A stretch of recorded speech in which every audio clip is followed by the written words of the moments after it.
ભગવાને અપકારીઓને પણ પ્રેમ આપ્યો. આપણે ઉપકારીઓને સામે પ્રેમથી જ વાત કરવાની, એટલું નક્કી કરશું. અપકારી નીચળો, જેને જેને આપણા લાઈફમાં ઉપકાર કર્યા છે ને, નાના મોટા જે પણ ઉપકારી એવા મા બાપ, ઉપકારી એવા ગુરુ, ઉપકારી એવા કલ્યાણ મિત્રો, ઉપકારી તો ઉપકારી જ છે ને સાહેબ. પરમાત્મા અધમને પણ પ્રેમ કરતા હતા. આપણે ઉત્તમ સાથે પણ પ્રેમ નથી કરી શકતા. ડિસ્ટન્સ જો કેટલું મોટું છે.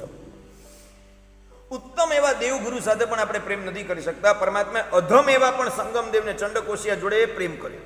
જે ઉત્તમ જીવો છે, જે પણ તમને સાહેબ બહુ સારા માણસો છે, એની જોડે તો પ્રેમનો વ્યવહાર કરો. એમાં એવું જરૂર નથી કે બે હાથે તાળી પડે ને સામેવાળો કરે તો જ આપણે કરવું. મારા તરફથી એકલો પ્રેમ પ્રેમ પ્રેમ પ્રેમ, સામેવાળો કરે તો પણ ભલે ન કરે. કામની વસ્તુ યાદ કેમ નથી રહેતી?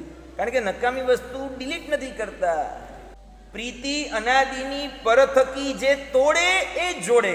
નકામું ડિલીટ કરો તો આ કંઈક નવું ડાઉનલોડ થાય. અને આ પ્રેમ કરવાને પણ શાસ્ત્રકાર ભગવંતોએ અનુષ્ઠાન કીધું છે. શક્તિ ઉપરનો પ્રેમ બધાને છે. તીર્થંકર પરમાત્માનું શાસન જ એવું છે જે આપણે પ્રેમની શક્તિ સમજાવે છે. શક્તિનો પ્રેમ નહીં. પ્રેમની શું શક્તિ છે તમને ખબર છે?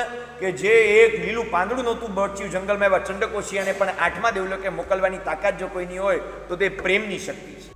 પરમાત્મા ઉપર તેજોલેશિયા મૂકનારને પણ જો 12મા દેવલોકે મોકલવાની કોઈની શક્તિ હોય તો તે પ્રેમની શક્તિ છે. કે ગોશાળો મરીને 12મા દેવલોકે ગયો. અભવી એવા સંગમ માટે પણ આંખમાંથી આંસુના ટીપા નીકળે, એ પ્રેમની શક્તિ છે. અને આ પ્રેમની શક્તિના બળે કેવળ જ્ઞાન છે.